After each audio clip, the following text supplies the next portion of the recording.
পেশ করবেন 3 বিন্দুব্যাপী 59তম ঐতিহাসিক আজিমুর শাহী সালেসার মাহফিলের মুহতারাম সদর জলসা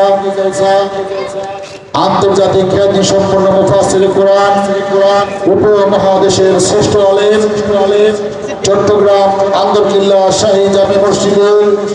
মুহতারাম সুযোগ্য খতিব সমগ্র বাংলার মানুষের স্পন্দন ইসলামের অন্যতম রাহবার আওলাদ রাসূল আল্লামা আলহাজ হযরত মাওলানা সৈয়দ মোহাম্মদ আনোয়ার হোসাইন তাহের জাবিরি আল মাদানী। সম্মানিত সুধী মণ্ডলী, এখন আমাদের সামনে হাফলাতে জিকির ও বিশেষ বয়ান পেশ করবেন 3 দিনব্যাপী আজিমুর শাহী সালেসার